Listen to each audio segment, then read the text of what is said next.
Buenas tardes. Bueno, pues si os parece, vamos a ir dando comienzo. Bueno, pues como siempre, pues buenas tardes a todos. Muchísimas gracias por estar aquí en esta conferencia que organizamos la Asociación Astromares. Mi agradecimiento, lógicamente, como no puede ser de otra forma, a la Concejalía de Cultura del Ayuntamiento de Tomares y a Carmen Ortiz, que la acabo de saludar hace un momentito, a que está aquí presente en la sala. También mi agradecimiento a los técnicos del auditorio, a José Miguel, a José y a Pablo. Lógicamente, este tipo de eventos, sin la participación y colaboración de ellos, pues Astromares no podría organizarlo.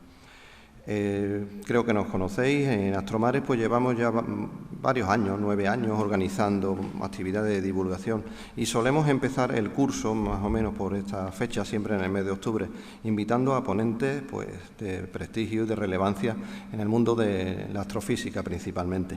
Así en años anteriores pues hemos contado con la presencia de Jorge Pla, de David Galadí, de Mario Gómez, de Esther Lázaro, de José María Madiedo, de Manuel Acosta, y hoy pues tenemos la suerte de que nos acompañe Isabel Márquez. Bueno, antes de presentarla, pues permitidme que brevemente os hable un poquito de nuestra asociación de Astromares. Como os he dicho, pues estamos divulgando la astronomía y la ciencia en general desde el 2012. Seguramente pues nos conoceréis de algunas actividades que hemos hecho, concretamente este verano, pues en el Zaudín observando las estrellas y la luna con los telescopios. La luna la última vez no pudimos, las nubes nos lo impidieron. Y ahora que bueno, se termina el verano, hay que hacer otro tipo de actividad de divulgación. Ahora lo que estamos haciendo, por si queréis, si os interesa participar, es cursos de astronomía telemáticos. La pandemia nos acostumbró a eso, ¿verdad? Como estamos hablando con Isabel, los tuvimos que recurrir, pensábamos que iba a ser una cosa transitoria a eso de las charlas telemáticas, y eso se ha quedado. Y ahora los cursos que estamos impartiendo pues son telemáticos, así que si tenéis interés podéis seguirlo por Google Meet.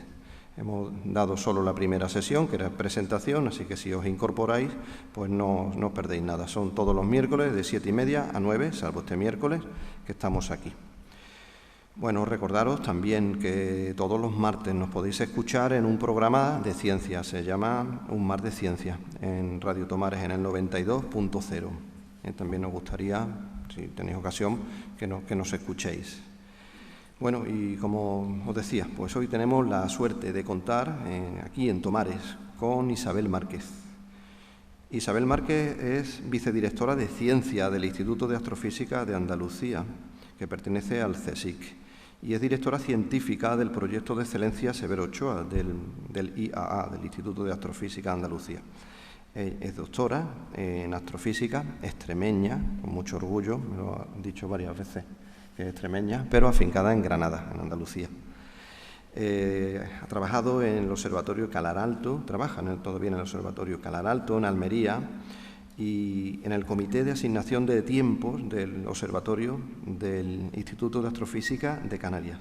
Es miembro de programas de observaciones de la Agencia Espacial Europea y también miembro del Comité de Selección de Programas del Telescopio Espacial Hubble, al que todavía le queda mucha cuerda, como ya nos acaba de decir, que no se va a jubilar. O sea que el Hubble, todavía tenemos Hubble para rato. Ha sido investigadora principal del proyecto de excelencia de la Junta de Andalucía sobre actividad nuclear en las galaxias entre el 2009 y 2013 y varios proyectos de investigación financiados por el Plan Nacional. Es también miembro de la Junta Directiva y tesorera de la Sociedad Española de Astronomía. Esta asociación la componen más de 500 astrofísicos profesionales y algunos astrónomos amateurs pues, que han contribuido notablemente a la astronomía.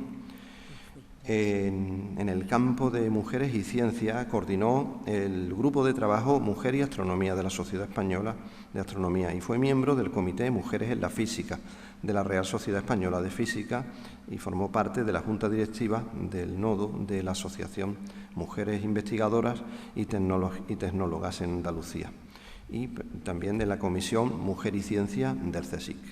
Así que es una suerte pues, poder contar hoy con ella, con Isabel.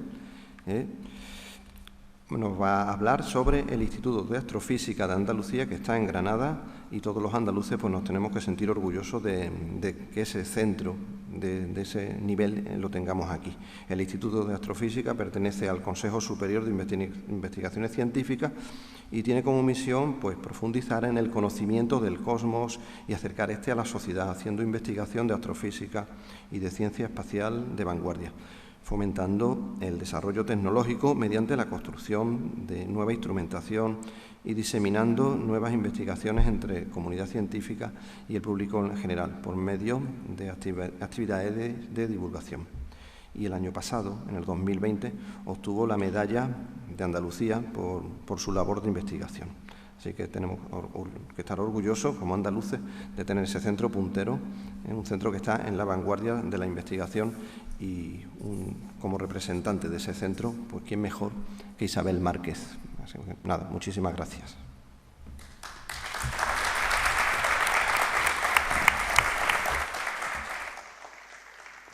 Muy bien, yo me pongo de pie porque si no, chiquitilla que soy aquí detrás del ordenador, prefiero ponerme de pie para que me vean. En primer lugar, yo agradezco enormemente esta oportunidad.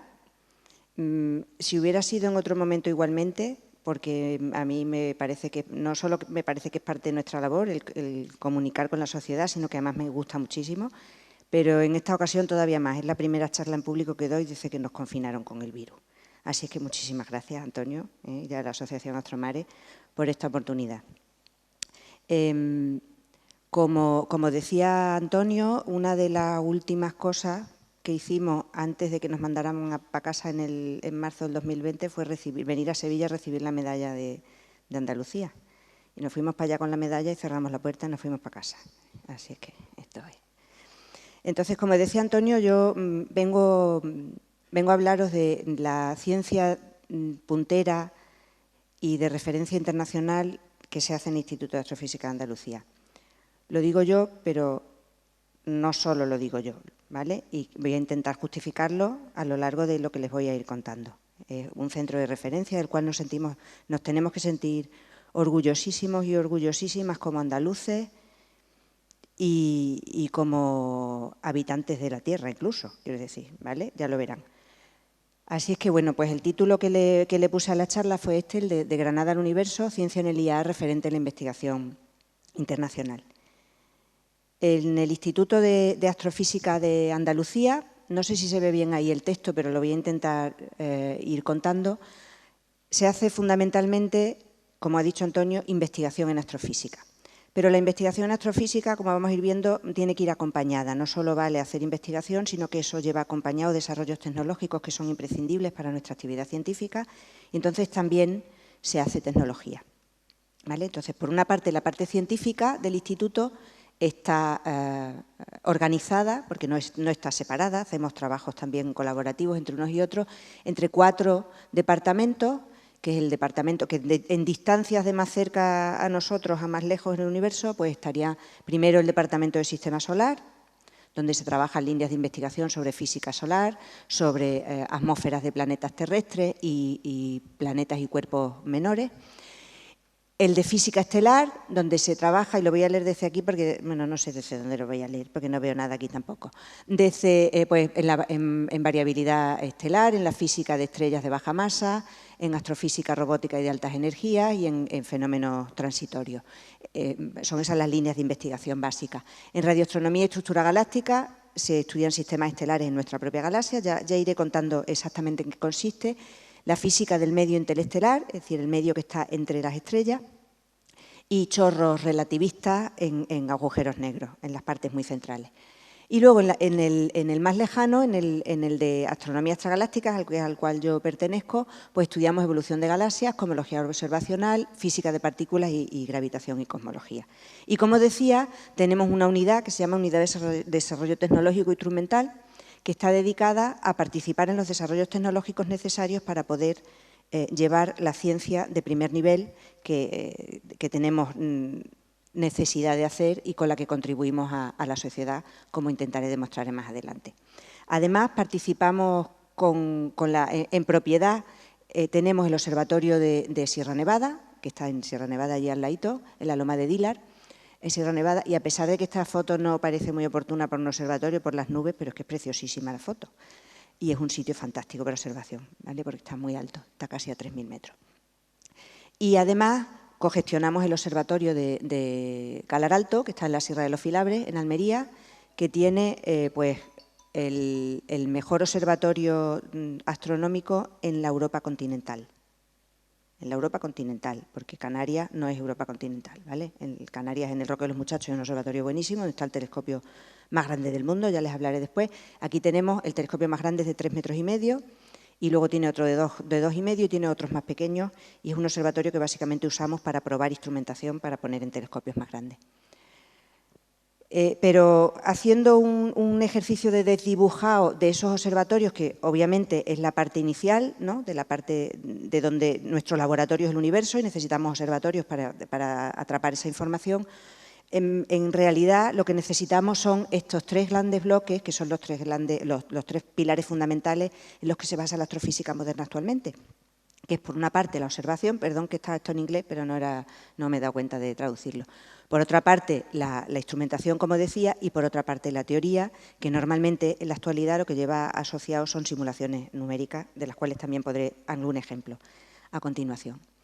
En cuanto a la instrumentación, bueno, cuando se cumplieron los 40 años, el Instituto de Astrofísica, por cierto, tiene 45 años, ¿vale? O sea, llevamos en Granada 45 años, que si 20 años no son nada, pues 45 son 20 años multiplicado por algo que es igual también nada, porque nada, cero, en fin, no es nada. Es sobre todo comparado con otros centros de investigación en Europa que tienen una tradición en astronomía pues desde el siglo XVIII o incluso antes algunos, ¿vale?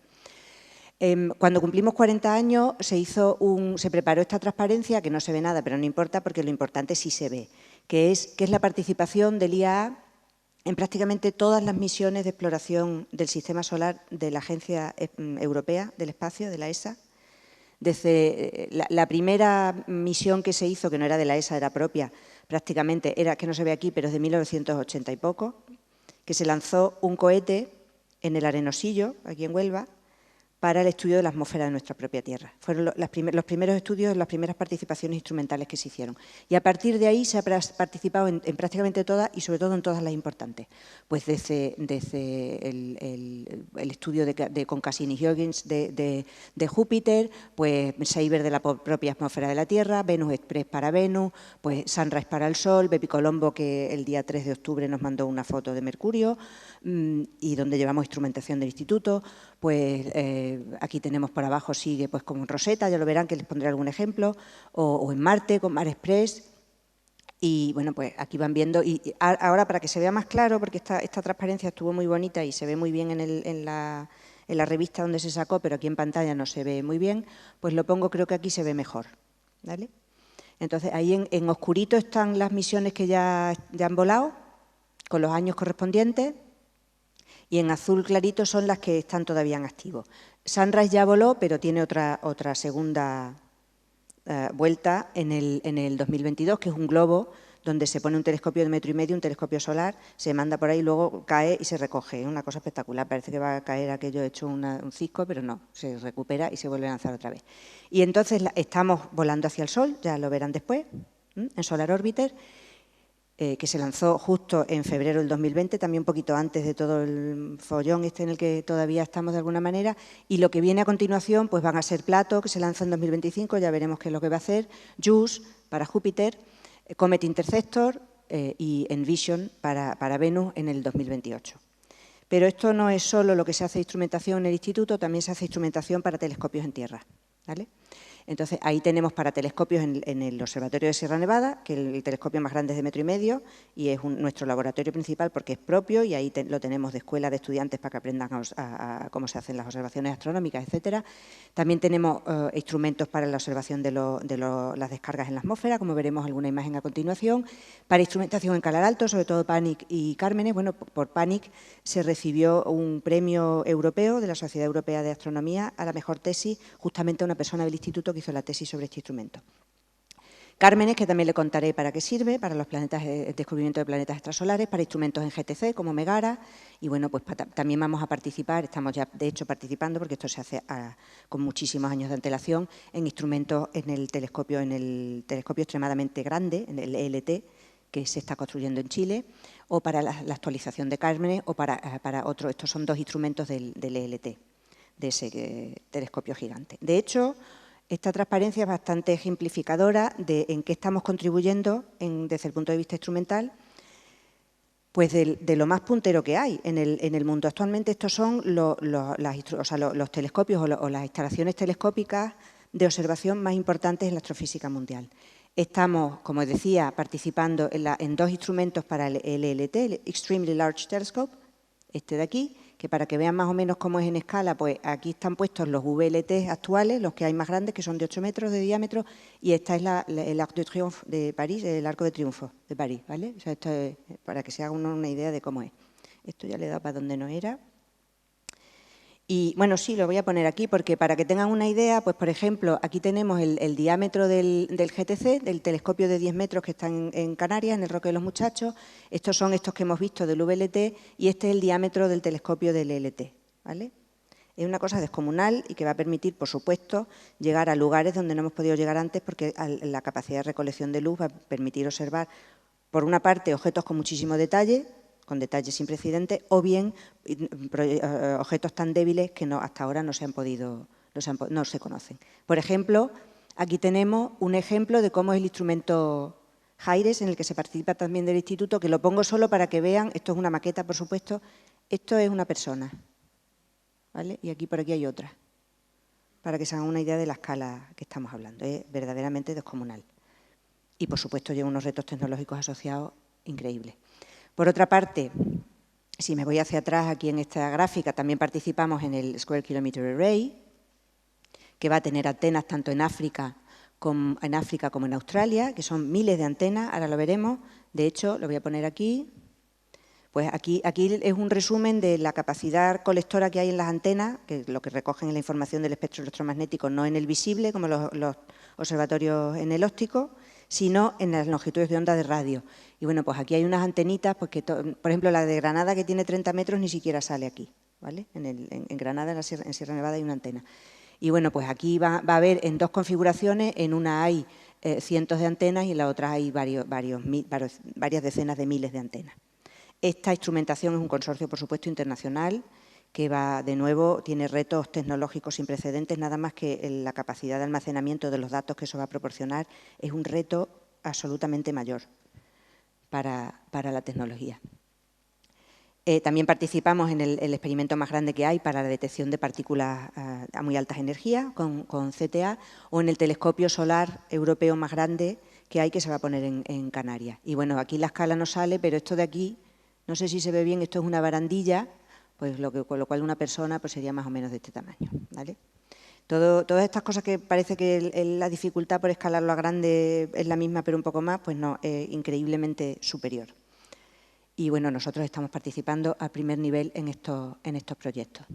De hecho, bueno, quería poner aquí, también incluyo aquí en esta transparencia, a modo de resumen, pues que vean que estos son los 4 departamentos de investigación que van acompañados de la tecnología, tanto en el espacio como en tierra, con nuestros observatorios, con las grandes infraestructuras modernas, incluyendo también el Event Horizon Telescope, el telescopio de horizontes de suceso, que es un telescopio que en realidad, si ven aquí unas manchitas blancas, ¿se ven desde ahí? Esos son antenas situadas en España hay una, la del IRAM de Granada, que lo que funcionan es como simulando una antena del tamaño de la Tierra, ¿vale? Y eso ha permitido, entre otras cosas, ver la sombra de un agujero negro, al cual me referiré más adelante. Voy a hacer un recorrido sobre algunos de los proyectos que me ha parecido más interesantes destacar. No son los únicos de los que se hacen en el instituto, pero sí los que por alguna razón pues me ha parecido interesante mostrarles para que vean la panoplia de investigación que se hace en nuestro instituto y las posibilidades que eso da a nosotros mismos como investigadores e investigadoras de conexión interna, de aprender unos de otros y de poder captar personal de fuera también. y que justifican el hecho que contaré al final de que no solo la medalla de Andalucía, sino que es que nos fue dada sobre todo por haber conseguido otra cosa que luego ya les diré lo que es, que si no, spoiler total. Tenemos un proyecto que trata de entender qué es lo que ocurre con las descargas eléctricas en la atmósfera, como decía, también con instrumentación.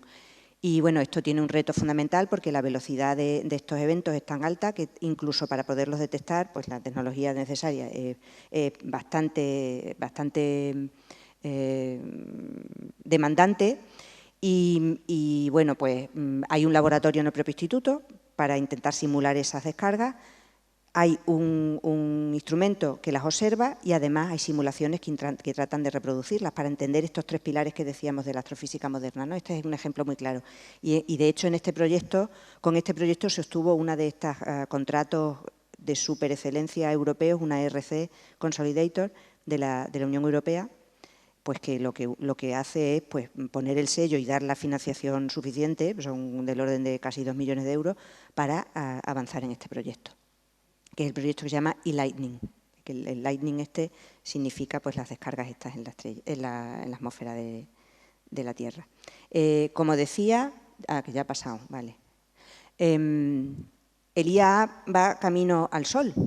El 8 de febrero se lanzó con lo emocionantísimo que tiene que ser eso. A mí me hubiera encantado ir, pero no se pudo porque hubo cambios en la fecha y al final fueron los que podían. Y además ya estábamos medio con los líos del virus. Aquí dentro hay un instrumento que se llama FI, que es coliderado por el Instituto de Astrofísica de Andalucía. Y ese instrumento va a estudiar el campo magnético en el Sol. El interés de esta misión de Solar Orbiter, además de que se va a aproximar muchísimo al Sol con el reto que eso supone, porque si no esto estaría frito pues, enseguida, es decir, necesita un apantallamiento brutal para las altas temperaturas. El Solar Orbiter lo que tiene de diferencia con otras misiones que estudian el Sol es que no va a estar en la eclíptica, sino que va, con movimientos de estos de acompañamiento gravitatorio, lo que va a hacer es orbitar en perpendicular, de manera que va a ser la primera misión que va a tener acceso a los polos del Sol, ¿vale? Que es una zona que jamás hemos podido acceder hasta ahora. Y con una cantidad de retos que eso incluye. Me voy a saltar el vídeo porque si no vamos a tardar demasiado, pero luego, si quieren y tenemos tiempo, les puedo mostrar un vídeo que es una simulación, obviamente, de qué es el tipo de cosas que va a hacer esta misión. El Instituto ha participado, además, en una misión que fue un reto sin precedentes alcanzado por la humanidad, que fue capaz de posar en un cuerpo menor del Sistema Solar, en este cometa, en el cometa que al final me lo he aprendido, 67P Churyumov-Gerasimenko, pues que era un instrumento del tamaño de una lavadora aproximadamente, pero la tecnología permitió posarse, no sin dificultad y con unos cuantos rebotes, pero en fin, posarse en la superficie de este cometa. Y eso nos ha dado información absolutamente única y que, bueno, pues que nos permite estudiar este tipo de objetos, que es fundamental para comprender los estadios iniciales, primigenios, de nuestro propio sistema solar. Son los objetos que creemos que son los más antiguos y que guardan la información de cuando se formó nuestro sistema solar, con toda la química que se puede estudiar y además de la física de evaporación de cuando eso se ilumina por el Sol, cuando se va acercando. Y bueno, pues aquí tienen unas de las imágenes que seguro que todos habrán visto porque salieron en los medios. Fue absolutamente espectacular lo que se estaba obteniendo. Y bueno, pues ahí van viendo cómo se producen chorros de material de cuando se sublima el material al ser iluminado por el Sol. En el Instituto de Astrofísica de Andalucía llevamos instrumentación también a Marte, sobre todo porque el interés fundamental de llevar instrumentación en estas misiones es porque nos interesa conocer cómo funciona la atmósfera de Marte y comparar los datos que nos proporcionan estos instrumentos con los modelos que se están trabajando, que además están en la punta de lanza de lo que se está haciendo mundialmente ahora sobre modelos, que son de no equilibrio termodinámico, en fin, una cosa bastante complicada, para entender cuál es la atmósfera de Marte. En el Instituto, además, tenemos la ventaja de que hay gente que estudia la atmósfera de la Tierra con detalles que no son comparables, claro, porque estamos aquí mismo. Y todo ese conocimiento de cómo funciona y cómo la circulación global de la atmósfera en la Tierra se puede aplicar a planetas de nuestro sistema solar es fundamental y estamos contribuyendo de manera muy significativa a la explotación de los datos de las misiones de planetas de nuestro propio sistema, de las atmósferas planetarias. En el futuro, como decía en la transparencia de instrumentación, vamos a ir a las lunas de Júpiter en esta misión. Vamos a ir a buscar otro cometa, pero en este caso con una misión que lo que tiene son 3 naves que van a dar información 3D, al tener 3 puntos, sobre cuál va a ser el cometa. Ese cometa no sabemos todavía cuál es, se lanzará la misión y se estará esperando hasta que aparezca el cometa más oportuno y entonces se llevará a analizar ese cometa in situ. Y el Instituto participa, de hecho, como colíder de uno de los instrumentos y con participación muy importante en otros de ellos, en este caso, en Comet Interceptor, que lógicamente es para interceptar el cometa. Y además en Envision, que es una misión para Venus, que lo que trata es de averiguar, básicamente, en 2 planetas, aquí tienen la Tierra y aquí tienen Venus, 2 planetas que en principio deberían ser muy parecidos en sus propiedades, pues intentar entender de dónde vienen las diferencias, básicamente. Pero no nos quedamos en los planetas de nuestro sistema solar, también trabajamos en los exoplanetas, que son planetas de sistemas planetarios de una estrella que no es el Sol. Esto, pues hasta ahora, hasta antes de ayer, según tuve noticias, los exoplanetas que hemos detectado son planetas en estrellas de nuestra galaxia, de nuestra propia galaxia. Y al final les diré que hay noticias de antes de ayer sobre un paso adelante. Esto empezó en los años 90 con Didier Queloz y Michel Mayor, que tuvieron la idea de aplicar una técnica para intentar buscar este tipo de objetos, básicamente. Se les ocurrió, les funcionó, descubrieron el primer candidato a planeta y a partir de ahí, de los años 97 por ahí, hasta ahora ya hay como 4.000, que seguro que ahora ya van por los casi 5.000 candidatos a planetas, ¿vale? Y a exoplanetas. Y bueno, aquí hay un ejemplo de tipos de exoplanetas y para comparación pues tienen aquí el tamaño de Neptuno, de la Tierra, de Marte o de Júpiter. Y los hay con albedos, es decir, con capacidad de reflectar la luz diferente, y los hay, pues aquí tenemos el más cercano a nosotros porque está en Próxima, en la estrella más cercana a nosotros, que está a 4 años luz. En este sentido, hemos participado justamente en el descubrimiento del planeta en la estrella más cercana a nosotros, el planeta en Próxima B, que es en el cielo del sur. Aquí no les sonará este cielo a los que observan el cielo del norte porque no se parece, ¿vale? Esta es la Cruz del Sur. Este es un nubelete. Pues Próxima está aquí, ¿vale? Y básicamente fue un resultado también con muchísima repercusión, porque no solo se descubrió un planeta candidato, sino con información ya no de tránsitos, es decir, de cuánto el planeta tapa la luz de la estrella y vemos cómo esa luz disminuye con unos ciclos que se corresponden a cuando pasa por delante, sino que también con información en radiofrecuencia. Lo que se detectó, y además liderado por el Instituto, es, no sé si lo voy a poner, a ver qué tal, a ver si funciona sobre todo. Sí. ¿Vale? Con ALMA, que es una granja de antenas que están viendo ahí, que está en el telescopio, o sea, en el cielo del sur, en Chile, pues se descubrió un sistema, posiblemente un sistema planetario, ¿vale? Próxima Centauri es la estrella más próxima a nosotros, que está a 4 años luz, y entonces en el 2016 la ESO anunció que se descubría el planeta este orbitando a Próxima Centauri, pero ALMA ha descubierto este tipo de sistema, es decir, un anillo de material donde se supone que se van a formar planetas. Es decir, se descubre un sistema en formación, ¿vale? Que está mucho más lejos, es decir, tenemos evidencias claras de, esto ya es una simulación, por supuesto, esto no lo ve ALMA, de que, bueno, pues que hay rocas y hielos que van a dar lugar a planetas en este sistema, ¿vale? Vamos a tener un sistema planetario en la estrella más cercana a nosotros, que es además una información que fue por primera vez que es detectado en esta frecuencia.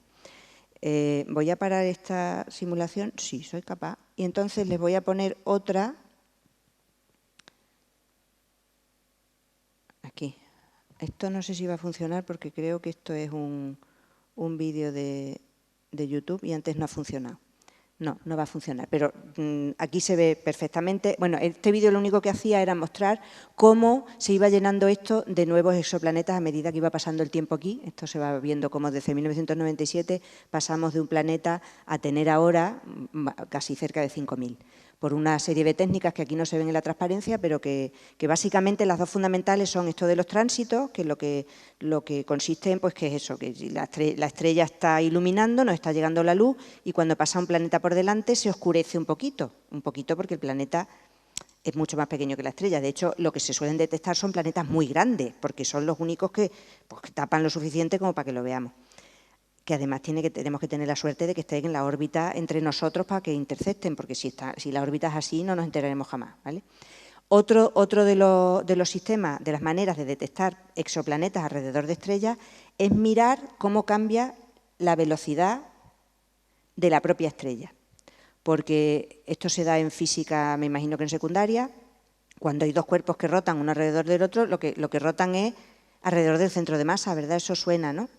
Entonces, lo que ocurre cuando sobre todo el planeta es suficientemente masivo, el que rota alrededor de la estrella, es que la estrella en realidad la veríamos como que se bambolea, ¿vale? Porque se está moviendo alrededor del centro de masa. Entonces, ese bamboleo se detecta en velocidades con unas precisiones increíbles, del orden del centímetro por segundo o del metro por segundo, que son necesarias con instrumentación que no había hasta ahora, ¿vale? En esos retos también estamos trabajando, en concreto con el instrumento Cármenes, al que hice referencia anteriormente, y que, bueno, aquí ven, este es el telescopio de 3,5 de Calar Alto, el proyecto Cármenes, que tiene un acrónimo de estos que ya se los buscan complicadísimos, y además no se lo sabía decir, es de Calar Alto, no sé qué, multiespectro, una cosa muy rara, pero lo que viene a decir es que un espectro de altísima resolución, un espectrógrafo, que bueno, aquí esta es la sala limpia del instituto y aquí está el equipo de ingenieros e ingenieras, porque nosotros liderábamos la parte infrarroja del espectrógrafo, que necesita estar súper enfriado, y esto es un reto tecnológico pues increíble y que va a ser aplicado, de hecho, al instrumento JIRES para el ELT, ese que decíamos que es extremadamente grande. ¿Cuál es el futuro?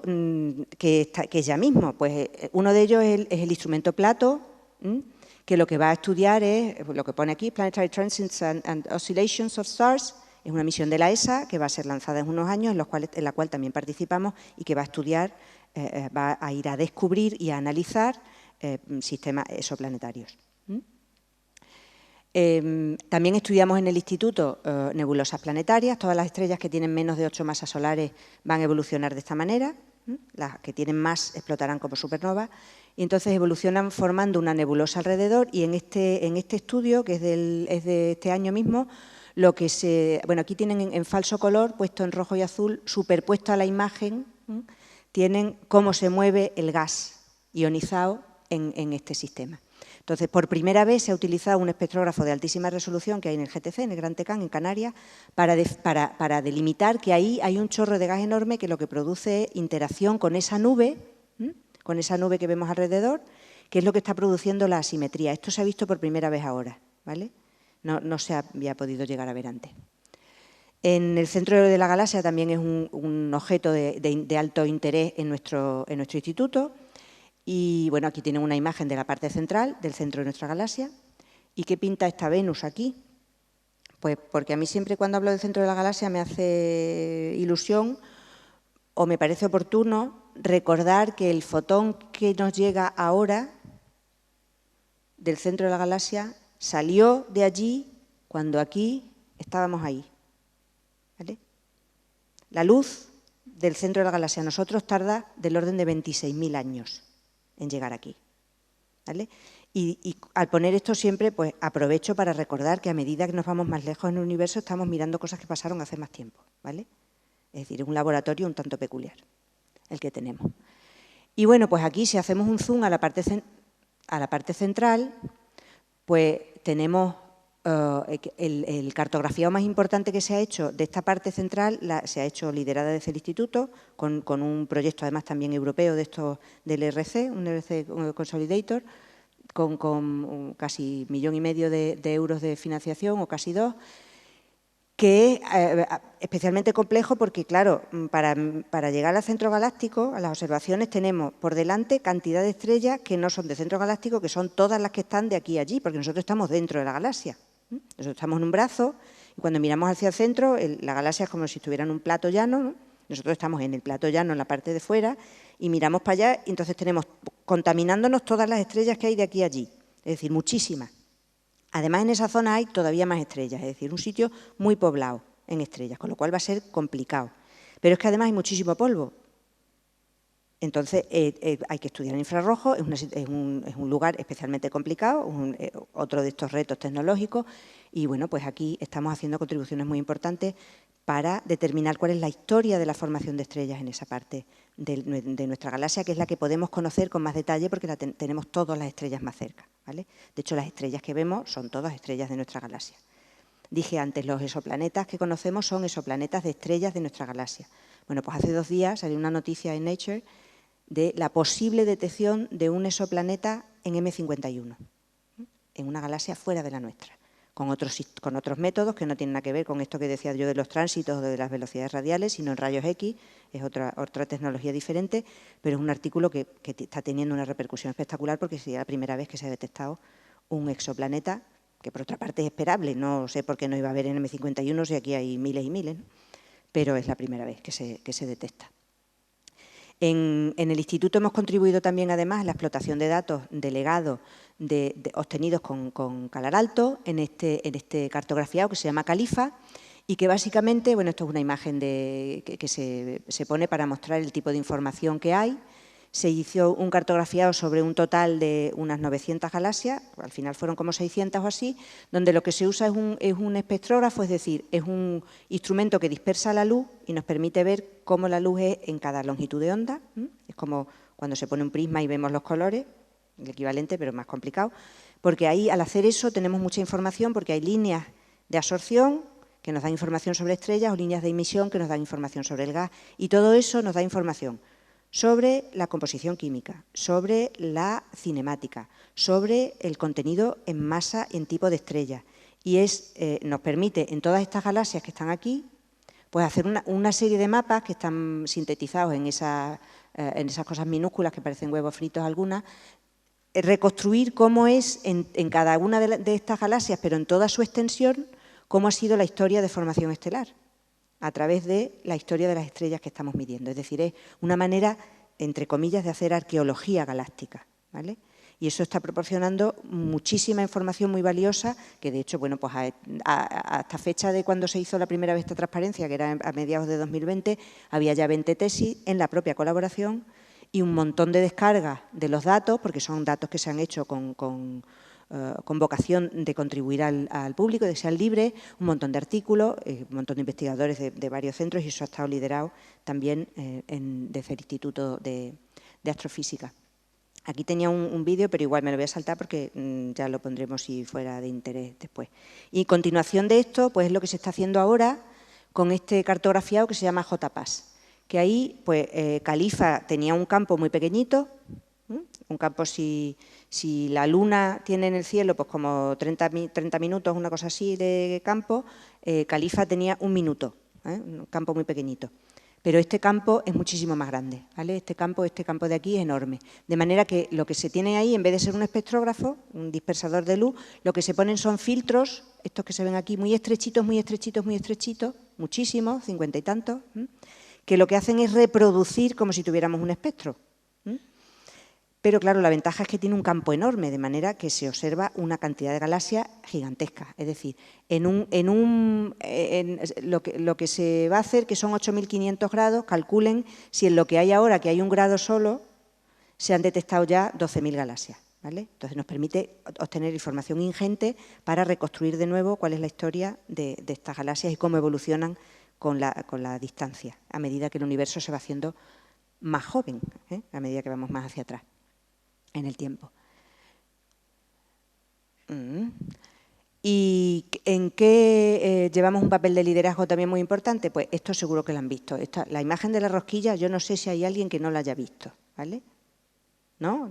La habrán visto seguro, porque salió hasta en el New York Times, salió en todos los periódicos que no tenían nada que ver con ciencia. Es decir, esto fue un resultado sin precedentes obtenido por esas redes de antenas que lo que hacen es reproducir una antena del tamaño de la Tierra, y lo que permitieron medir es La sombra del agujero negro supermasivo, el supermasivo es que es súper, de verdad que es súper, porque el agujero negro de nuestra galaxia, de la Vía Láctea, es del orden de 4 millones de veces la masa del Sol. 4 millones de veces la masa del Sol. Eso ya es supermasivo. Esto, que es M87, que es una galaxia que está en el cúmulo de Virgo, ese agujero negro tiene 6.500 millones de veces la masa del Sol, ¿vale? Pues eso se ha podido medir, justamente se ha mirado en esta galaxia porque al ser el agujero negro muchísimo más masivo era más fácil detectarlo, ¿vale? Porque decimos, bueno, porque si nuestra galaxia está más cerca, en teoría debería ser más fácil, pero no, porque la escala de variación depende mucho de la masa. Cuanto más chica es la masa del agujero negro supermasivo, más varía. Con lo cual es más difícil obtener una imagen estática, hay que obtener una imagen dinámica, que es lo que se está haciendo ahora, por cierto, con nuestra galaxia. Y esto va a ser un resultado pues, que será igual de bombazo que este o similar. Y bueno, aquí tenía otro vídeo que tampoco lo voy a poner, bueno, no sé, a ver, lo ponemos a ver qué tal, si se ve bien. Esto lo que hace es reproducirnos, bueno, pues es una imagen que sacó todas las notas de prensa en el mundo, que nos dicen en qué zona del cielo está M87, pues que es una galaxia activa con un chorro brutal en ondas radio, que está producido por el agujero negro supermasivo. Ahí es un acercamiento a cómo es esa galaxia. Ahí empiezan a ver ya ese jet a gran escala. El jet se continúa hacia pequeñísimas escalas, está conectado hasta las pequeñas escalas y ahí llegamos a la zona donde lo que se está observando ya ahí, en esa escala, es la sombra del agujero negro central. Y bueno, ¿esto cómo se compara con tamaños así normales de los que nos hagamos una idea dentro de la dificultad que tiene siempre hacerse ideas en las escalas estas del universo? Bueno, pues aquí no sé si se ve bien, pero esta es la rosquilla y aquí se ve en este diámetro la órbita de Pluto, este sería el Sol, si el Sol estuviera ahí dentro, la órbita de Plutón estaría ahí y la sonda Voyager estaría ahí, ¿vale? O sea que es descomunal. Pero aún así la masa que contiene es tan enorme, pues que lo que hay ahí son 6.000, que se calcula que son del orden de 6.500 millones de masa, la del Sol. En otro campo donde se está contribuyendo de manera sustancial es en el de los núcleos activos de galaxias y su efecto en la evolución de las galaxias, que justo aquí es donde yo trabajo, con pues, el espectrógrafo Megara, que está en GTC, que está en el Roque de los Muchachos, en La Palma, que, en fin, los pobres, a ver, con lo que está pasando ahora con el volcán. En este espectrógrafo lo que se hace es que, bueno, si tienen esta imagen, esto es un par de galaxias, son galaxias con nombres números, que a mí mi hija siempre me dice, mamá, qué aburrido que las galaxias, es que hay tantas que no se le puede poner nombre, ¿qué le vamos a hacer? Esta es NGC 7469. Este instrumento lo que nos permite es hacer una imagen en cada una de las longitudes de onda de cada punto. Esto está representado aquí en ese eje, el espectro, ¿vale? Con una resolución espectral del orden de la que se utilizaba para lo de los exoplanetas, un poquito menos, que nunca se había usado hasta entonces en objetos de este tipo. Y eso nos ha permitido por primera vez medir que aquí, en la parte central, en la parte muy, muy, muy central, tenemos componentes que hasta ahora no se habían visto, cinemáticas, y que tienen mucho que ver, sobre todo esta, de los movimientos turbulentos, con cómo evoluciona y cómo se transporta el gas hacia las partes centrales para alimentar la actividad de ese agujero negro supermasivo que también hay en esta galaxia. En prácticamente todas las galaxias masivas hay agujeros negros supermasivos. Esto ha sido un resultado que se ha obtenido por primera vez con investigación en nuestro centro. Y aquí esta es la simulación que no funciona y que vamos a hacer el experimento de intentarlo poner con las gafas de lejos, que esto tiene puntuación doble. Aquí. Esto es una simulación hecha por un equipo liderado por un astrónomo japonés, con el que participa, gente de investigadores de nuestro instituto, que es pues, de las simulaciones numéricas que habrán visto seguro bastante hasta ahora, pues es una simulación la más completa que hay hasta ahora, con un superordenador, por supuesto, que lo que se reproduce aquí es cómo va evolucionando con la edad del universo la materia oscura que hay ahí, que es el componente fundamental, y bueno, pues esto va a permitir hacer estudios comparativos con las galaxias observadas a diferentes distancias cosmológicas y testar lo que sabemos de cómo evoluciona el universo, cotejando lo que nos están diciendo las simulaciones con lo que tenemos de la observación. Y bueno, pues esta es esa pata de las simulaciones a la que me refería al principio. Entonces, pues aquí, como ven, es la típica manera en la que se agrupan las galaxias en el universo, que es una estructura como de red gigante, con huecos y filamentos, etcétera. Pues aquí, y ahora voy a intentar lo mismo con esto tiene otros puntos adicionales también, el intentar ser capaz de volver a donde estaba antes, porque no veo nada con estas gafas.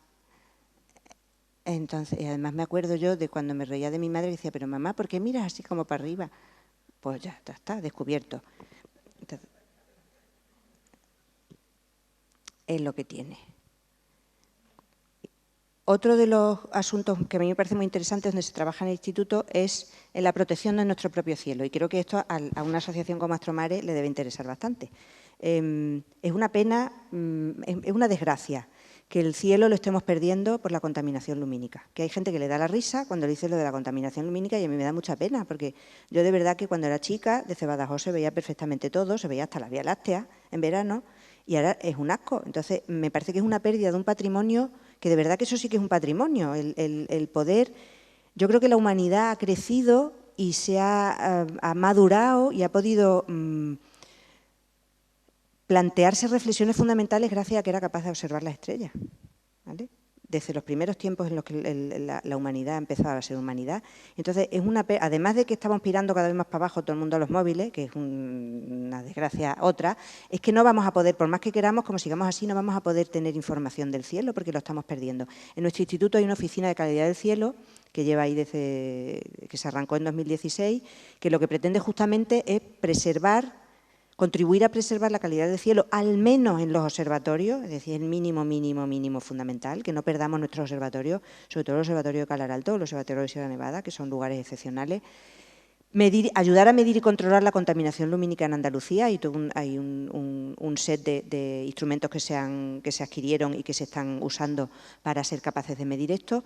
Además, funcionar como asesores en tanto la contaminación lumínica como la calidad del cielo o para el astroturismo, que bueno, pues es una de las opciones que tenemos, ¿no?, de explotar también el cielo con el respeto que merece, pero bueno, pues igual que la naturaleza se puede explotar, el cielo también es parte de la conservación sostenible de nuestro propio planeta, ¿no?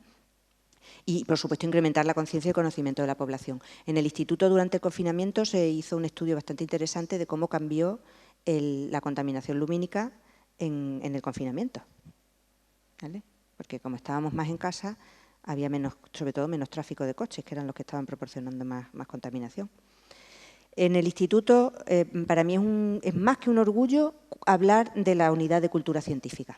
Yo creo que tenemos que tener claro ya, esto sigue siendo una rémora que llevamos, que la cultura pensamos que son la filosofía, la historia, las letras, leer la literatura, y no asociamos a que la cultura también es ciencia. Estamos donde estamos en el siglo XXI y la cultura es la cultura con letras mayúsculas, que incluye el conocimiento en general, no solo el conocimiento de letras, sino el conocimiento de ciencia. Cualquier persona culta hoy en el siglo XXI que no tenga conocimientos de ciencia, de la ciencia actual, por lo menos unos mínimos conocimientos, ¿no?, el pozo que se queda de haber estudiado algo, pues yo no creo que se pueda definir como una persona culta. Y nosotros queremos contribuir a lanzar, o sea, a pasar esa idea y además a ayudar a que exista cultura científica, en nuestro caso en concreto, en cultura astrofísica y astronómica, que pensamos que es fundamental.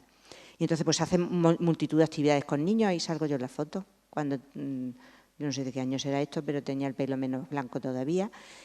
Tenemos eventos de astronomía, ahora no me sale la palabra en español, accesible, porque tenemos un astrónomo en el centro que está perdiendo la visión, ya la ha perdido prácticamente por completo, y hace actividades de astronomía que dicen, ¿cómo astronomía? Observación, y que es increíble la capacidad de actividad que tienen, porque además las personas reconocemos y grabamos en la memoria de manera diferente según con qué sentidos hayamos experimentado. Hay unas experiencias chulísimas de tocar la superficie de la Luna, tocar, claro, con los ojos tapados, tocar la distribución de estrellas en la bóveda celeste, que yo creo que habría que incorporar a las actividades que se hacen con niños. Y, de hecho, ahí se está trabajando bastante en el instituto. Tenemos películas, ya pondré algunos ejemplos, tenemos charlas, todo esto con un paréntesis gigante, porque, claro, ahora nos hemos tenido que limitar al 2D, como yo digo, a lo de las pantallas, con esto de la pandemia, pero lo estamos intentando recuperar. De hecho, la próxima conferencia Lucas Lara que hay, tenemos en el Instituto el último jueves de cada mes una conferencia de divulgación abierta al público, y este invierno se inicia el año número 27 de las conferencias. O sea, fuimos bastante pioneros en estas conferencias de divulgación y además tenemos un grupo bastante fiel de gente que va a las charlas. Tenemos una revista del instituto, tenemos las actividades de divulgación en los observatorios y, bueno, pues como ejemplo de 4 actividades a mí que me han gustado especialmente en los últimos tiempos, pues les pongo estas 4 que están aquí un poco desorganizadas, pero lo voy a empezar a explicar. Por una parte está aquí esta película. Esto es una película, un largometraje que dura 1 hora y pico, que se llama El enigma Agustina. Esto nació de una emisión en radio sobre una historia que no puedo contar porque si no estropeo el contenido, pero básicamente tiene que ver con el descubrimiento de una figura femenina de los años 20 del siglo XX que, bueno, pues que habría hecho una tesis en física y que se oculta por razones que desvela la propia película y no sabemos de ella hasta hace poco, ¿vale? Es una preciosidad que toca además, si hay docentes entre el público, es interesantísimo que lo vean el alumnado, porque toca un montón de temas que van desde nuestra historia más dolorosa desde la Guerra Civil y los años que siguieron hasta la invisibilización de las mujeres en ciencia, ¿vale?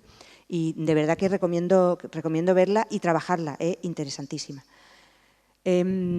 Estamos locos en la unidad en el instituto y lo que nos pide la unidad de cultura científica, que es un dechado de imaginación, como creo que demuestra, por ejemplo, el hecho de que aquí en el abril pasado participamos en el ciclo de música antigua, el Festival de Música Antigua de Granada. ¿Qué tiene que ver el Festival de Música Antigua con la astrofísica? Pues sí, con un proyecto precioso que además se ha puesto también en el Paseo del Salón en Granada en la Noche de los Investigadores, que, bueno, aquí lo ven, esto es una pantalla enorme donde se va poniendo imágenes y que de lo que va es Alfonso X, el rey que quiso ser astrónomo, ¿vale? Entonces se cuenta la historia de Alfonso X, pero a la vez hay aquí un grupo de música antigua tocando cantigas de Alfonso X, el coro de la Universidad de Granada cantando las cantigas de Alfonso X, que además luego la música ya se va moviendo un poco hacia el presente también y se van cantando otras cosas, y Alfonso X, el sabio, que habla como si estuviera en algún lugar, que nos habla recordando su pasado, nos lleva a pasear también por toda la astrofísica que se hace desde Granada. Es una chulada, ¿vale? Yo espero que eso se pueda hacer otra vez, porque claro, grabado no está en vivo, pero es una maravilla. Bueno, pues eso se ha gestado y desde el Instituto de Astrofísica de Andalucía. De verdad, yo es que estoy siempre permanentemente, yo soy fan de mi unidad de cultura científica. Se ha hecho y se está estrenando, esto lo pueden ver porque se están estrenando ahora, creo que van por el 3.º o 4.º capítulo, una webserie que se llama Camino a Congreso, que es, bueno, pues hay 2 astrofísicos, un joven y una joven postdoctorales que van a un congreso en un pueblo que se llama Congreso. Y es un poco loco, pero es muy entretenido de ver y se aprende mucho de cómo funciona la investigación por el medio, ¿vale? Y pues esto, si consultan la web del instituto, la parte de divulgación, ahí lo encontrarán. Y si no, ¿cómo se llama? El canal de YouTube del Instituto de Astrofísica de Andalucía también. Y esto es otra locura también en la que nos metimos, donde aquí las 3 patas son, por una parte, Antonio Arias, que es un músico de rock granadino, que era el cantante de los Lagartijas, por si hay algún fan que le suene, que está maravillado con las cosas del universo y que se encontró un libro de poemas que escribió Alf Worden, que era, porque murió el año pasado justo, un astronauta, uno de los astronautas, el que se quedó en el orbital y no bajó a la Luna, del Apolo 15. Pues este señor, después de esa experiencia, un señor ingeniero, cuando vuelve a su casa, escribe un libro de poemas sobre lo que ha vivido allí. Es un ingeniero, es decir, la perspectiva es otra de la de un poeta, como es natural, es una personalidad peculiar en el sentido de que es alguien que sabe tocar piano, que tiene conocimientos de música, en fin, es una sensibilidad un poco especial. Los poemas merece la pena leerlos y digo que merece porque ahora se pueden leer. Solo existía una versión requetecutre en inglés y entonces Antonio Arias tiene la idea y además consulta con la familia y contacta con ellos para ponerle música. Entonces le pone música y hace una versión, un disco doble con las canciones en inglés y en castellano.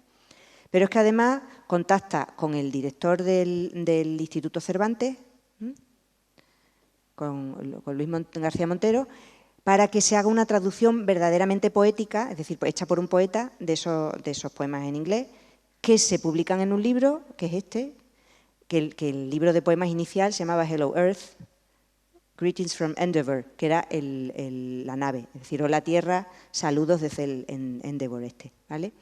Y entonces están aquí los 2 discos incluidos y pues una pata, o sea, se hizo una presentación además en el Instituto Cervantes donde se quiere aunar la música con la poesía y con la astrofísica, que es el tema al fin y al cabo del que va este libro de poemas, ¿no? De cómo el estudio de los objetos astrofísicos, en este caso es la Luna, pero se puede ampliar a mucho más, nos coloca en una perspectiva diferente de qué somos y qué hacemos en este universo.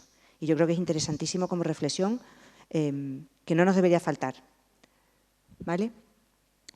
Todo esto lleva a... Esto me da un poco de vergüenza, pero no sé por qué lo puse y luego no lo quité en la foto esta de aquí. Pero, en fin, todo esto lleva a que el Ministerio de Ciencia e Innovación da unos galardones, que son en realidad proyectos de financiación para proyectos de investigación, que se llama a los centros o a las unidades, pero en este caso los centros los más grandes, los galardones, los sellos de excelencia Severo Ochoa. Tiene un comité internacional que selecciona las propuestas y se lo dan a los centros que consideran excelentes, en la punta de lanza, que representan la excelencia en investigación. A nosotros nos concedieron este sello de excelencia Severo Ochoa, que lo que consiste en que te dan financiación de 4 millones de euros para 4 años, ¿vale? Que da un empujón brutal para contratar, para hacer diferentes actividades, es una ayuda gigante. Entonces ahí estoy yo con el que era nuestro ministro entonces, con nuestro astronauta, que también participó, por cierto, en las entrevistas de Lola Tierra, cuando nos lo dio en Madrid, y que fue la razón por la que se nos concedió la medalla de Andalucía, el haber obtenido este sello. ¿Y por qué esto es tan complicado? Bueno, pues aquí esto no está puesto al día, pero aquí para que vean los centros que había Severo Ochoa en 2020, el tamaño del círculo es proporcional al número de centros que hay, ¿vale? Esto es una cosa un poco peculiar, porque, bueno, pues luego ya se pueden hacer hipótesis de todo tipo. Los centros de excelencia Severo Ochoa están básicamente en Cataluña, también en Madrid y en el País Vasco. En Valencia había 2, en Andalucía 1, que somos nosotros, y en Canarias otro, que somos los 2 de astrofísica que hay, ¿vale? Reconocen la excelencia y son en total, aquí son 29 centros en total los que había en España, que te lo dan por 4 años y luego tienes que intentar conseguirlo otra vez. Es decir, esto no es una cosa que ya te dure para siempre. De hecho, es súper cutre porque la cosa esta tiene por detrás una pegatina. No te lo graban con tu nombre, ponen una pegatina y si te lo quitan lo tienes que devolver y se lo dan a otro. En fin, una cosa un poco... Está muy bien lo de reciclar, pero lo podrían haber hecho de otra manera, en fin. Así es que, y que, por ejemplo, qué cosas que nos permite hacer este sello de excelencia que tenemos y del que estamos contentísimos y que creo que teníamos que estar contentos todos, porque la verdad es que es bastante impresionante que en Andalucía tengamos un centro de referencia internacional en astrofísica, del cual no sé si tenemos conciencia todos los andaluces. Pues, por ejemplo, un ciclo de coloquios donde hemos traído y seguimos trayendo a gente relevante internacionalmente. ¿A qué nivel? Pues a nivel de estas 2 personas. Por ejemplo, Andrea Ghez, a la cual le dieron el Nobel de Física, junto con otras 2 personas, en el año 2020. Y la tuvimos en nuestros coloquios, que obviamente fueron online, porque ya estábamos todos encerrados. Y la tarde, o sea, se hizo coincidir con que por la tarde había una charla de estas de divulgación, Lucas Lara, donde se hacía para el público en general, porque esta señora hablaba en inglés, como es natural, y a nivel otro, pues al nivel de divulgación dado por una persona de nuestro centro que además es colaborador de esta señora que es premio Nobel, ¿vale? O el de Didier Queloz, al cual le dieron el premio Nobel, de los exoplanetas al que hice referencia, ¿vale? Y lo mismo por la tarde se puso en contexto con alguien que trabaja que tiene cierto contacto con él también, ¿vale? Para pasarlo al español. ¿Qué más nos ha dado y nos está dando? Pues nos ha dado oportunidad de organizar pues, escuelas avanzadas de formación en astrofísica, como por ejemplo esta primera, sobre planetas, exoplanetas y sus sistemas, en un contexto amplio y multidisciplinario, que fue un éxito total, fue online también, y tuvo 350, es que no se ve aquí, 350 alumnos y casi 30 profesores, organizado, liderado, todo hecho desde el Instituto de Astrofísica de Andalucía y que fue un éxito total del aula virtual del CSIC. O tenemos también un programa transversal de género para intentar paliar un problema que hay en todas las ciencias, sobre todo cuanto más dura sea la ciencia, más problema hay, de visibilización de las mujeres en ciencia. Entonces tenemos sellos especiales para las personas que dan coloquios que son mujeres, con un nombre de una astrónoma famosísima, Vera Rubin, que murió hace poco, que fue una de las descubridoras de la materia oscura, o Hipatia para quienes vienen de visita, o Jocelyn Bell, que fue quien descubrió los púlsares, trabajo gracias al cual le dieron el premio Nobel a su director de tesis, pues que para las mujeres que salen fuera con becas especiales. Y, por ejemplo, dentro de esas actividades, pues hemos promocionado a nuestras astrofísicas relevantes esta persona que se llama Mirjana Povic, es una astrónoma de nacionalidad hispano-serbia, que trabaja también en Etiopía, es una persona excepcionalísima y es el segundo premio que tiene, solo he puesto el último, el primero fue el primer premio que dio L'Oréal, no es L'Oréal, el premio de Nature, de la revista Nature, es que no sé cómo se traduce, cómo se lee el nombre de Stiloders, no sé cómo se dice, cómo se pronuncia. Una crema de esas también que es muy importante, que las mujeres nos demos crema, por si no lo sabían. Entonces, contribuyen, menos mal, a premios de estos. Pues le dieron un premio también, el inaugural de la revista Nature, por sus contribuciones inspiradoras, y le han dado el primer premio de la Sociedad Europea de Astronomía, que se llama además Jocelyn Bell, también por esta misma razón, ¿vale? Nosotros contribuimos desde el Instituto a hacer nominaciones de este estilo a nuestro personal. Además, queremos potenciar nuestro personal, el personal sobre todo joven, que es fundamental. En los jóvenes está el futuro, claramente. Ellos son quienes, y ellas son quienes van a tener ideas nuevas, y el Severo Ochoa nos está permitiendo contratar a gente joven excelente que está ayudando a seguir manteniendo y a potenciar el papel internacional y de relevancia del Instituto. Y bueno, pues tenemos regularmente, aquí tienen un ejemplo, bueno, eso es bastante internacional, solamente es uno de los primeros artículos que se sacó con las primeras personas contratadas, cuando se pasó el Severo Ochoa, el Ecuador del proyecto, y pues tenemos gente de Brasil, gente de Italia, gente de Alemania, tenemos gente de Estados Unidos, tenemos gente de todas partes del mundo, ¿vale? Gracias a este programa también. Y entonces, pues por si van para Granada, este es el cohete, ese que les decía que se lanzó en los años 80, bueno, lo que quedó de él. De hecho, en Granada mucha gente los conoce por el Instituto del Cohete. Pero, en fin, lo importante en realidad es la gente, ¿vale? Es un orgullo para mí mostrarles esta foto que la hicimos todos felices aquí con flores y todo, el día que nos dijeron que nos habían dado el sello de excelencia Severo Ochoa. Y, bueno, obviamente aquí no está todo el mundo, hay algunos que se han ido y otros que vienen y tal. Ahora, aquí éramos 170 y tantos, 180 por ahí, ahora somos casi 215. Y bueno, pues es un orgullo tener este equipo humano que es el que hace, el que pone a la astrofísica andaluza en el nivel internacional que destacó este comité y que queremos seguir manteniendo y que queremos dar a conocer a nuestros paisanos. Así es que ahora, en la época en la que estamos, y que hay un eslogan por ahí circulando que a mí me gusta bastante el contenido, pero me gusta más formularlo de otra manera, porque el eslogan es: sin ciencia no hay futuro. A mí me gusta más ponerlo en positivo. Más ciencia, más futuro. Y ahora, más que nunca. Muchas gracias.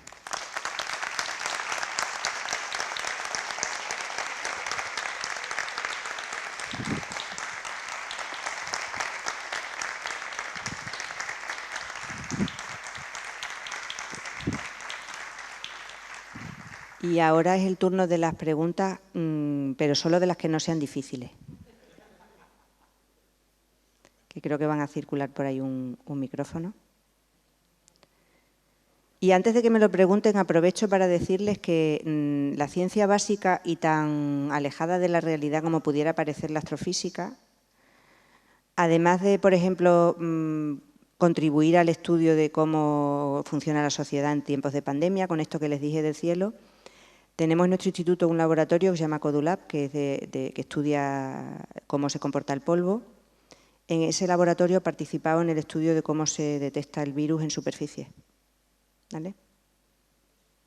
Y, de hecho, está trabajando ahora en un proyecto para identificar un cierto tipo de problemática de enfermedades congénitas en la sangre, utilizando la misma tecnología, ¿vale?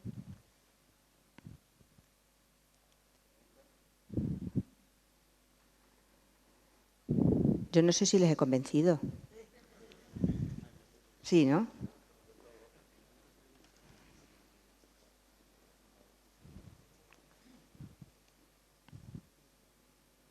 Hola, ante todo, muchas gracias por hacernos ver el trabajo que estáis realizando. Quería preguntarte, yo soy aficionado a la astrofotografía. Entonces, el gran problema que tenemos nosotros es que tenemos que irnos a 60, 70 kilómetros de la ciudad para poder fotografiar algo, ¿no? Desde que están utilizando las farolas blancas, de luz blanca, han terminado por fastidiarnos, porque antes metíamos un filtro y con este filtro quitábamos la contaminación de vapor de sodio y de mercurio. ¿No hay nada que os ponga en contacto a vosotros, los científicos, con los ayuntamientos o con las administraciones, para decirles que por favor que no pongan LED blancos? De hecho, se está ahora trabajando y se han mandado alegaciones porque eso se quedó parado, la ley de protección del cielo que había en Andalucía se quedó parada, y entonces en medio salió esta cosa de los LED, como dicen en Granada, los LED, que mi hija me diría que no lo sé hacer, lo del acento de Granada. Pero en nuestra oficina de cielo hay una técnica en medio ambiente, además, que es la Monda, y si lo pueden ver, por favor, recomiendo que lo vean, porque quedó segunda en el concurso este de FameLab, justamente hablando sobre los LED. Porque además, lo que pasa con los ayuntamientos es que, como son la representación de la mayoría o de lo que luego le van a votar y todas estas cosas que van detrás, poderosos caballeros don dinero, y además, pues ya que como el de Vigo es, ¿no?, que pues ya que sale más barato, ponemos más, ¿no? Como con una bombilla de estas de los LED me cuesta la cuarta parte, pues pongo 4. Entonces, no solo es que necesite iluminar menos, es que ilumino uno 4 veces más. Y vamos por la calle mejor que el mejor día de sol andaluz de noche. O sea, no solo es el color, es también el nivel de contaminación. Eso, por supuesto, que estamos intentando que justamente a través de esta oficina del cielo tengamos capacidad de decirle que, por favor, hagan el favor, porque además no solo es por nuestro bien, que ya del bolsillo, que bueno, es uno de los primeros que parece ser que a la gente le toca, sino por el bien de nuestro organismo y del resto de los organismos de los animales que necesitan tener luz nocturna, incluidos nosotros mismos. Entonces, por favor, que bajen el nivel, que además en otros países del mundo tú de noche vas por la calle y es de noche. No tiene por qué ir, en fin, no sé si han ido a otros países, pero en Francia, en Alemania, tú vas de noche por una calle y, hombre, pues está oscuro, es que es de noche, ¿no? No para que te caiga, pero tampoco para que puedas leer el libro así sentado a la calle. Y, por supuesto, que sean luces de otro color. Entonces, eso es una de las cosas que se van a intentar perseguir, que las luces que se pongan pueden ser LED de otro color. Pueden ser LED, vale, que es más barato, que todo lo que tú quieras, pero por favor menos intensidad y que sean de otro color, porque nos fastidian a los astrofísicos en concreto, nos fastidian. Bueno, si no nos fastidian por eso, nos fastidiarán luego las constelaciones de satélite. O sea, que estamos todo el rato peleando. Pero sí, es uno de los trabajos duros, por cierto, porque claro, lo que vende es los campos de fútbol, ¡ala!, y unas luces ahí que las iluminan, pues eso, como si estuviera en Ecuador de día. Es un problema que además yo creo que funcionará cuando la población se conciencie de que es un despilfarro absoluto, o las luces mirando para arriba, en fin, ese tipo de cosas que no tienen ningún sentido. ¿Hay preguntas por ahí? ¿Hay preguntas? Vicente y... Yo la verdad es que mi pregunta creo casi que la has respondido hace un momentito. Y es cómo os afectan en todas las constelaciones que se están montando de satélites de estas brutales y cómo podéis evitarlas.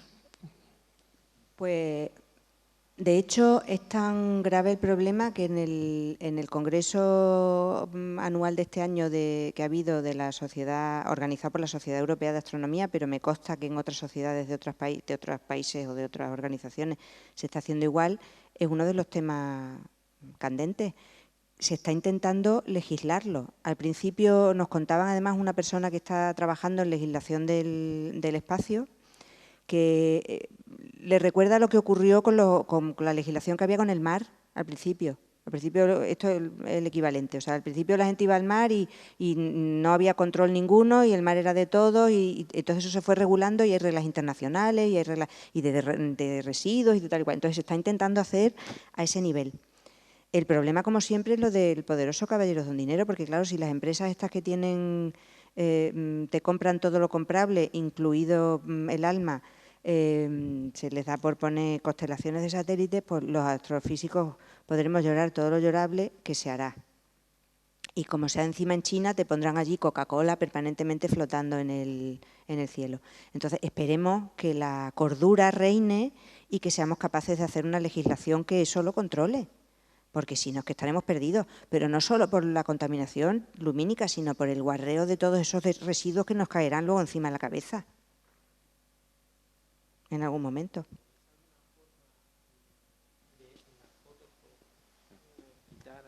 Nada, ¿no? Que si teníais alguna forma de, en las fotos que se toman, poder quitar eso. Sí, lo repito para la audiencia. Claro, según, o sea, si la contaminación no es muy grande, sí, porque y si eso pasa rápido, pues hace una exposición larga y eliminas la parte que tenga la traza, entonces con lo demás haces un promedio, tal y cual, no sé qué. El problema es cuando eso empieza a ser ya permanente, porque entonces no lo puedes corregir. Bueno, gracias por la charla, que me ha encantado y que hay muchas cosas que se han contado que yo desconocía.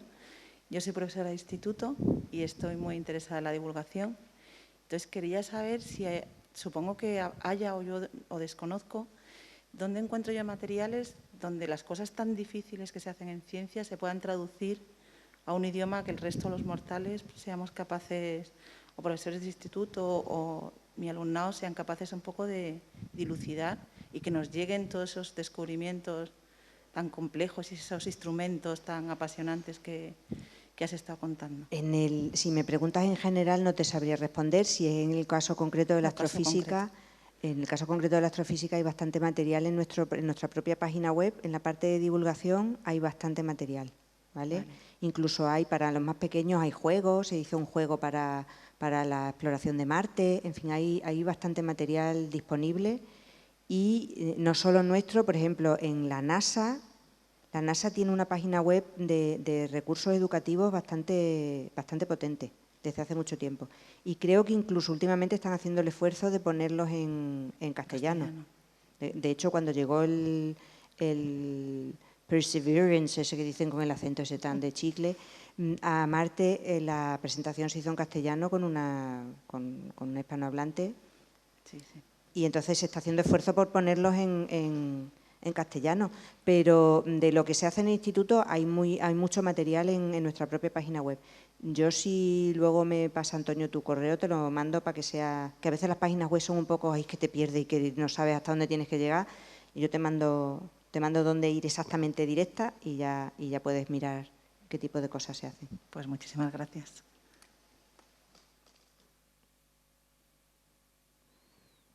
¿Más preguntas?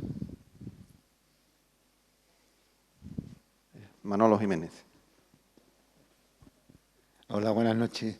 Lo primero, pues me ha encantado que nos diga todo lo que se hace en Granada y en el Instituto de Astrofísica, que la mayoría de los mortales pues desconocemos totalmente.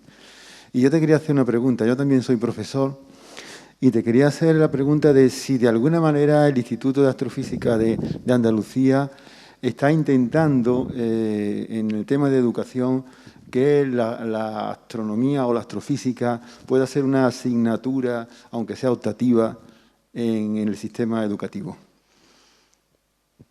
Eso no, pero me gusta que me hagas esa pregunta porque justo cuando estaba preguntando se me ha ocurrido que algo que no he contado y que si hay personal docente aquí sería interesante contar es que en el Instituto de Astrofísica de Andalucía se inventó una cosa que se llama PISA, que no sé si ustedes lo hacen aquí, que es el Programa para Iniciación a la Investigación en los Institutos de Secundaria y que consiste en grupos del alumnado de cuarto de la ESO y primero de bachiller que van a centros, bueno, al principio era solo en el Instituto de Astrofísica porque se inventó allí y en Granada, se inventó allí solo, el primer año, los investigadores del instituto, personal de investigación del instituto o incluso de los de instrumentación, de los tecnológicos, proponían proyectos para que los realizaran estos grupos que eran como de 6 o 8 alumnos al nivel que podían hacer, pero para que vieran cómo se hace una investigación. Desde la primera parte de comprensión del problema, de búsqueda bibliográfica, a su nivel, hasta la parte de concluir y hacer un póster y presentarlo, como si fuera un congreso, ¿vale? Entonces, eso se amplió la escala a Granada, se metió la Universidad de Granada, entonces a partir de entonces ha habido PISAs todos esos años, yo no sé cuántas ediciones llevan ya, pero hay gente que ya ha terminado la carrera de los que hicieron el PISA los primeros años. Y además involucrando a todas las ramas del saber, porque se metieron todos los institutos de investigación del CSIC, todos los que hay en Granada, que son 5, más montones de departamentos, de gente interesada en los departamentos de la universidad. Y según tengo entendido, el PISA, y además se involucró también la Delegación de Educación de la Junta de Andalucía. De manera que la cosa estaba ya organizada bien con los institutos que iban a los centros, que se distribuían los grupos y tal y cual. Creo que saltó a Andalucía general, pero no sé con qué grado de éxito, eso ya no lo sé, ¿vale? Pero ese esfuerzo sí se sigue haciendo desde el Instituto de Astrofísica y se intenta mantener. Lo que no sé yo que haya es ninguna iniciativa de poner astronomía como asignatura. Hay algunos contenidos en asignaturas de ciencias, ya no sé, no me sé los nombres, porque como además de mi hijo primero al segundo ya lo cambiaron el nombre de la asignatura, bueno, ya no me acuerdo cuál es, pero en fin, la que corresponda, hay contenidos de astronomía que se dan. De hecho, a mí me sorprendió bastante que en segundo de bachillerato se incluye en física, se incluyen incluso trayectorias de satélites que orbitan la Tierra y cosas de esas, y la velocidad de escape, eso cuando yo estudiaba no se incluía, o sea, hay astronomía incluida de alguna manera. Como asignatura no lo sé si tendría éxito, porque si están quitando la filosofía, me temo yo que la batalla iba a ser un poco espantosa. Pero desde luego yo creo que porque se incluya por lo menos en ¿cómo se llama esta cosa del conocimiento actual? La optativa esta que es de, ¿cómo se llama? No, conocimiento del medio no, una que es algo así como… esto es, cultura científica, por lo menos ahí tendría que estar, es lo menos que se pide. Pero iniciativas concretas para luchar porque la astronomía se incluya como asignatura, no. Que se incluya en la parte de la educación del alumnado, sí.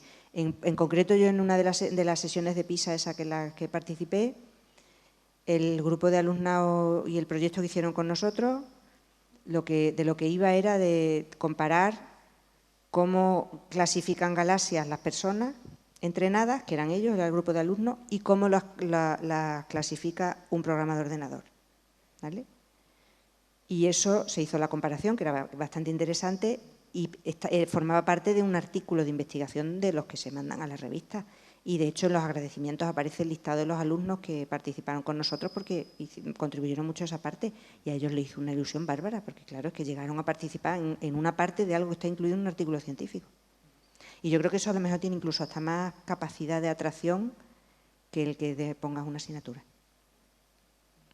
Pero no sé, yo no soy docente. Bueno, yo imparto biología en primero de la ESO. El tema 1 se llama La Tierra en el Universo. Eso es lo más que hay, ¿eh? Dentro de la asignatura biología y geología. Y antes, en cuarto de la ESO, había una optativa, que Rafael editó un libro como optativa de astronomía, de cuarto de la ESO. Pero esa optativa ya la han quitado. Decía que habían demasiadas optativas. Después un centro, claro, no puede hacer una oferta demasiado grande de optativas porque se diversifican demasiado los grupos. y se sacrificó la astronomía. Entonces nosotros, dentro de nuestras áreas, Manolo, en física, en química, en biología, siempre que podamos, tenemos que meter nuestra dosis de astronomía. No como asignatura, pero hay que hablar de eso. Y en tecnología, Ángela, en tecnología, siempre que podemos. Es que la astronomía es multidisciplinar. La astronomía necesita matemática, necesita física, necesita química.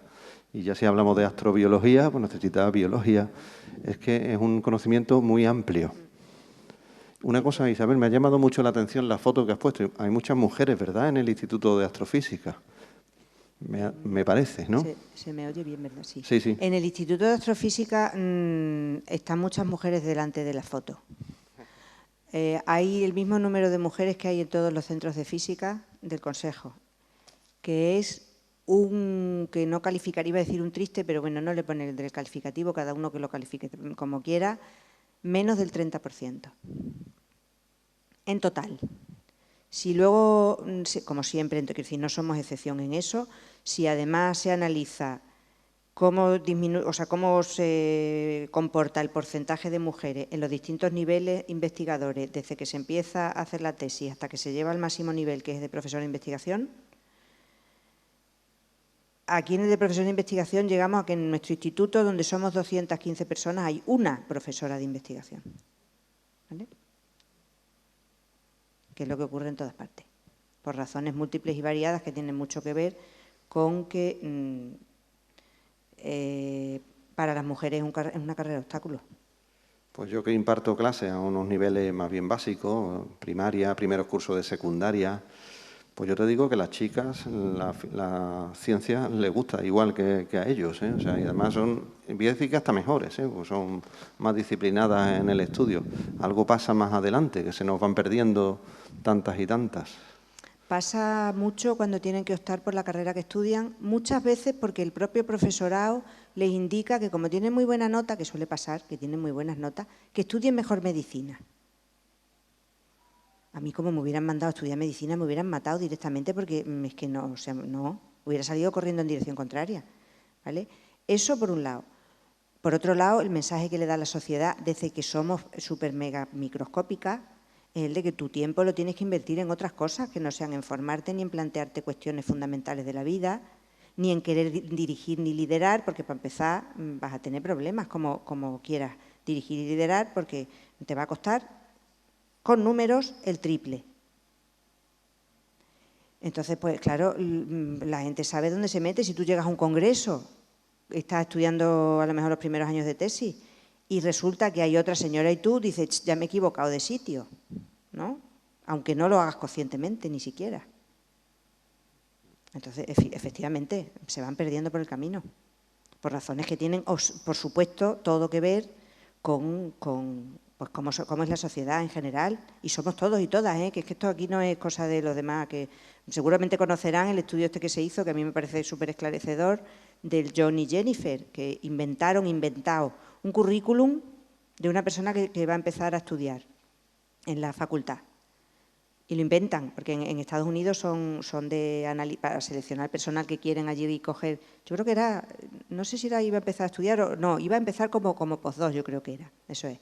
Entonces, se mandan currículum y la gente selecciona en función del currículum por universidades. Entonces, inventaron el currículum, un currículum inventado, uno, y a uno le pusieron, que se llamaba John, y al otro Jennifer, y lo distribuyeron por las universidades de Estados Unidos, a hombres, a mujeres, que eran los que evaluaban la validez de esa persona, John o Jennifer, que era idéntico el contenido, para un puesto. Entonces, salió con significancia estadística que John era más apto para el trabajo, lo iban a contratar más rápido, le iban a pagar además más dinero. Y además era independiente de que quien lo hubiera evaluado fuera señor o señora. Que me parece súper interesante. Es decir, claro, es que los sesgos los tenemos colocados aquí desde que somos pequeños. Entonces, pues eso es algo que hay que tenerlo muy presente porque si no, perdemos a la mitad del talento. Eso es así. Y lo que sí que está demostrado es que cuanto más diverso es el talento, de todos los sentidos posibles, que se junta para hacer investigación, más rico es lo que se hace, más completo y menos sesgado. Pues bueno, tendremos que aprender la lección y yo creo que no se aprende dejándolo pasar y porque ya está todo arreglado, porque no lo está. Es que esto, como me había hablado que yo era de la Comisión de Mujeres, tenía que salir al final. ¿Más preguntas?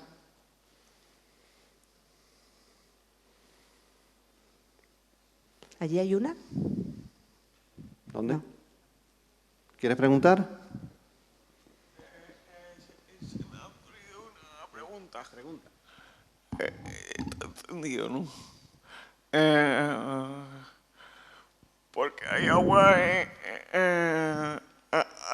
en la tierra. En la tierra hay agua, claro, sí, sí. Ah, que ¿Por qué? Ah, que porque hay agua en la tierra. Eso es una pregunta muy difícil. Yo dije que solo valían las preguntas fáciles. En parte del agua que hay en la Tierra se piensa que se aportó en una época en la que hubo un bombardeo masivo de asteroides, que eran los que traían el hielo. ¿Vale? O sea, que parte del agua de la Tierra, no toda, pero parte del agua de la Tierra se piensa que viene de ahí. Y otra se formaría por las reacciones químicas que tienen lugar, que son necesarias para generar el agua, pero parte se piensa que viene de los confines del sistema solar. Y todo esto con muchas comillas, porque yo soy de galaxias, os lo he dicho al principio.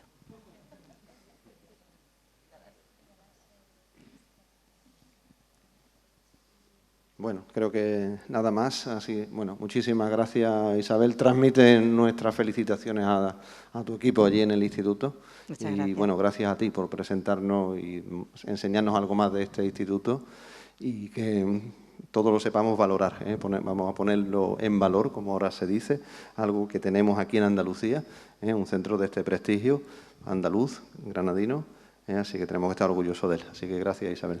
Gracias a vosotros.